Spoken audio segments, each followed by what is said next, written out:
जनाब स्पीकर साहब, आपके तरफ से जो ओबिचुरी रेफरेंसेस मूव किए गए हैं उनके हक में बोलने के लिए खड़ा हुआ हूं। जैसे आपने खुद कहा, लिस्ट बहुत लंबी है। इस लंबी लिस्ट से ही पता चल जाता है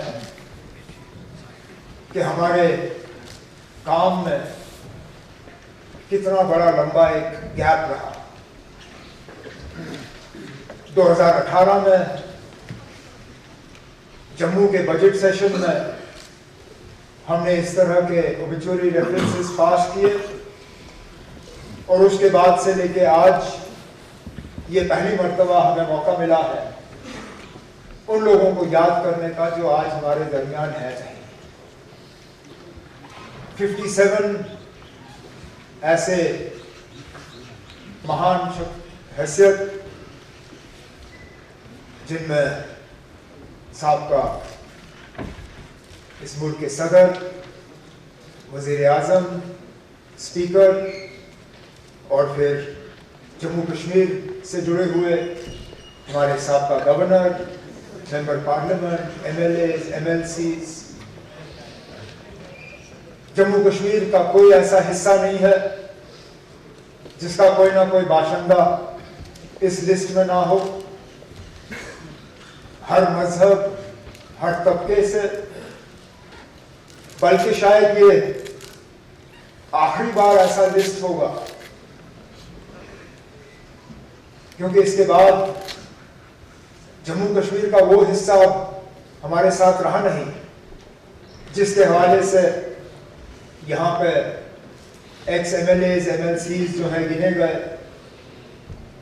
लद्दाख और करगिल, उनके भी नुमाइंदे आज इस लिस्ट में हैं। लेकिन एक दिन ऐसा आएगा जब उनका जिक्र यहाँ शायद होगा नहीं, क्योंकि अब वो हमारे हिस्से में रहे नहीं।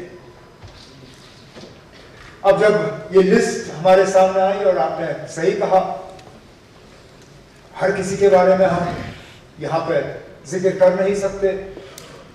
मैं फिर अपनी जगह सोचने लगा कि किसके बारे में बात करूं और किसके बारे में नहीं। तो सोचा चलिए मैं उनका जिक्र करूंगा जिनको मैं जानता था या जिनके साथ मैंने काम किया। फिर जब लिस्ट देखा, पढ़ना शुरू किया, तो कोई 45 ऐसे नाम सामने आए जिनको मैं जाती तौर या तो जानता था या जिनके साथ मैंने काम किया। तो फिर वो भी मुमकिन नहीं हुआ। तो आपकी तरह और लीडर ऑफ द ऑपोजिशन की तरह मैं 2-3 जो अहम शख्सियात हैं उनके बारे में जिक्र करके फिर बाकी जो है ओवरऑल जो ओबिचुरी रेफरेंसेस हैं उसके हवाले से करें। साबका सदर जनाब प्रणब मुखर्जी साहब, उनकी जिंदगी की तरफ हम देखें तो बहुत कुछ सीखने को मिलता है। शायद सबसे बड़ी सबक उनके इस बायोडेटा से अगर हम सीखें तो ये कि मेहनत करो, अपनी जिम्मेदारियों के साथ वफा करो, तरक्की करने से आपको कोई रोक नहीं सकता। आपको अपना हक जो है किसी ना किसी तरीके से मिल ही जाएगा। जनाब अटल बिहारी वाजपेयी साहब, जिनको भारत रत्न से नवाजा गया, इस मुल्क के वजीर आजम रहे 2 बार। मुझे जाती तौर उनके साथ काम करने का मौका मिला। 3 साल MOS के तौर पे मैं उनके साथ रहा।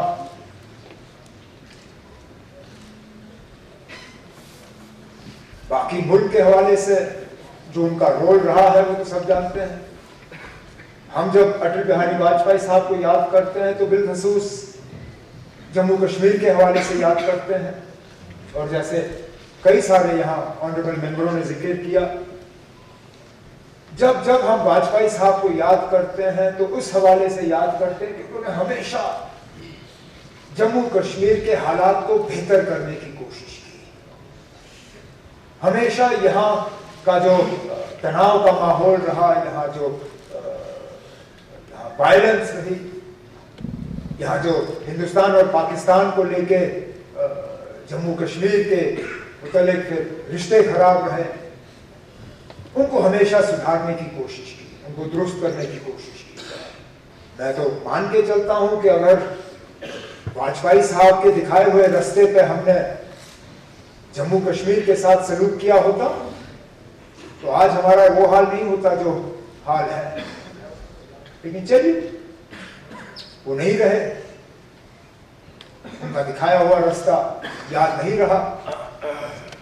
उन्होंने जो नक्शा एक हमें छोड़ के दिया था, उस नक्शे को हमने छोड़ दिया। जैसे मैंने कहा, गवर्नर से लेके एमएलए एमएलसीज तक इतने सारे नाम, और उनमें से कई सारे जिनके साथ मैंने खुद काम किया।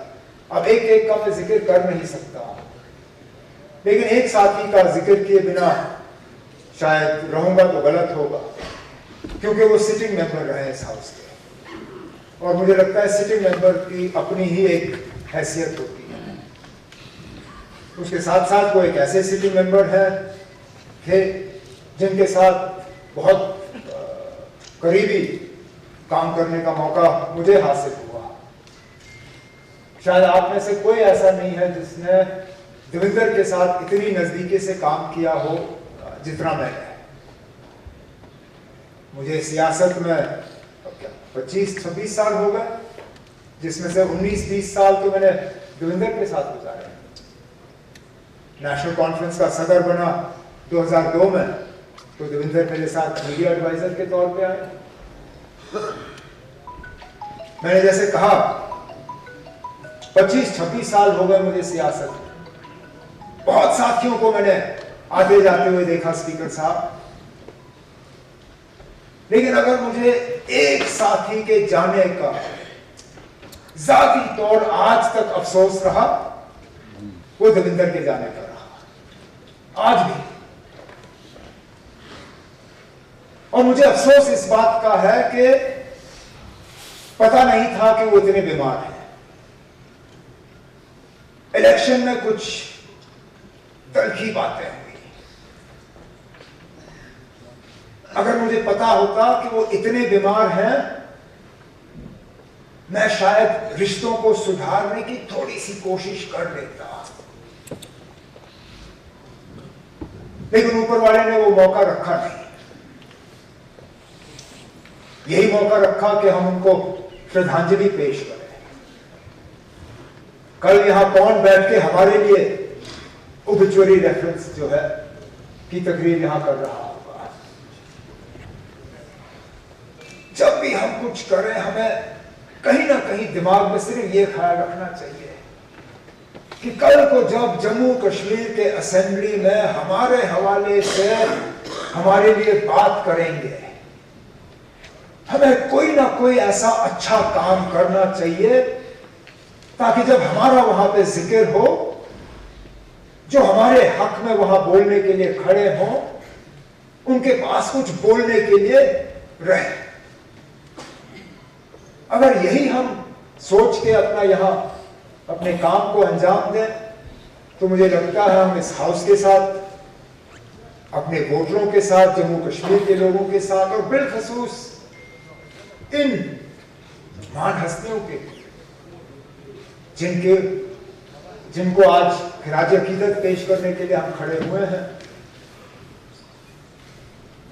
उनके साथ हम सही मायने में वफा कर पाएंगे।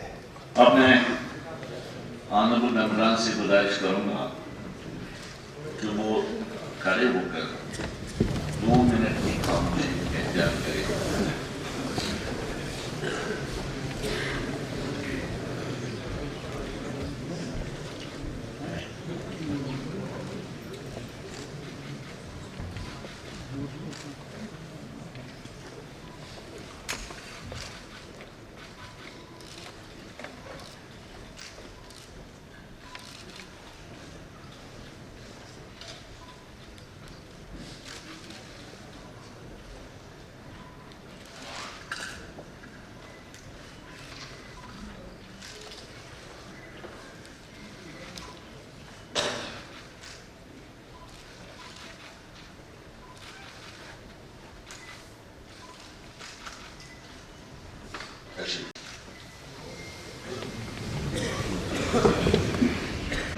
इस हाउस के वकार पैटर्न को हर सूरत में कायम रखना है।